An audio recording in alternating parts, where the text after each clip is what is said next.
बातमीपत्राच्या सुरुवातीला मुंबईकरांसाठी अतिशय महत्त्वाची बातमी आहे, कारण मध्यरात्रीपासून बेस्टचे कर्मचारी हे संपावर गेलेत। विविध मागण्यांसाठी बेस्ट कर्मचाऱ्यांचा हा संप आहे।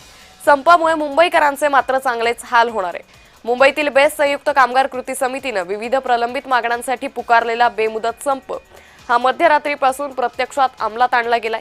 बेस्ट कर्मचाऱ्यांच्या संपामुळे बस सेवा विस्कळीत होण्याची आणि मुंबईकरांचे हाल होण्याची दाट शक्यता ही वर्तवण्यात आली आहे। तर संपाची प्रमुख कारण आपण पाहतोय, अर्थसंकल्प विलीन करणं, बेस्टचा अर्थसंकल्प मुंबई महापालिकेच्या अर्थसंकल्पात विलीन करणं, कंत्राटीकरणाला विरोध आहे, कंत्राटीकरण थांबवून कर्मचाऱ्यांना बेस्टच्या सेवेत सामावून घेणं, वेतन आणि देणी 2016 ते 2021 चा रखडलेला वेतन करार लागू करणं, तर निवृत्त कर्मचाऱ्यांची देणी एकरकमी देण्यात यावी, या मागण्यांसाठी हा संप पुकारण्यात आलेला आहे। तर या संदर्भात अधिक माहिती घेणार आहोत आमच्या प्रतिनिधी भाग्यश्री प्रधान यांच्याकडून। भाग्यश्री, बेस्ट कर्मचाऱ्यांनी हा संप पुकारलेला आहे, एकंदरीतच मुंबईकरांची आज काय स्थिती?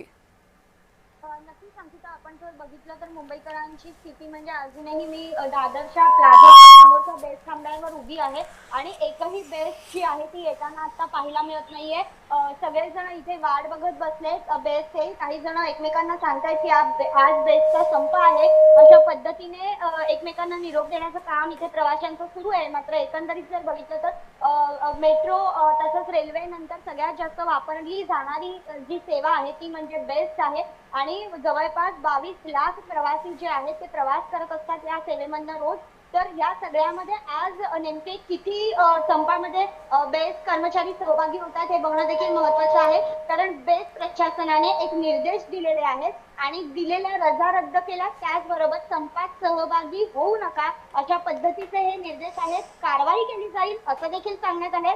महत्त्वाची जी गोष्ट आहे ती म्हणजे दोन ज्या संघटना आहेत त्या यामध्ये सहभागी झालेल्या नाहीयेत। यामध्ये श्रमिक संघटना जी आहे ती देखील नाहीये आणि बेस्ट वर्कर युनियन ही जी संघटना आहे ती देखील सहभागी झालेली नाहीये। त्यामुळे थोडासा कुठेतरी रिलीफ मिळण्याची शक्यता जी आहे ती देखील वर्तवण्यात येते। त्यामुळे आज दिवसभरात नेमकी ही स्थिती कशी होते आणि हा संप किती दिवस वाढतोय हे बघणं सगळं महत्त्वाचं ठरणार। निश्चित भाग्यश्री, आणखी एक महत्त्वाची गोष्ट ती म्हणजे मुंबईकरांनी या सगळ्यावरती नेमकी काय प्रतिक्रिया दिली, कारण सकाळची वेळ आहे, लोकांची कामावर जायची वेळ आहे, आज शुक्रवार आहे, एकंदरीतच मुंबईकरांचं या सगळ्यावर नेमकं काय म्हणणं आहे?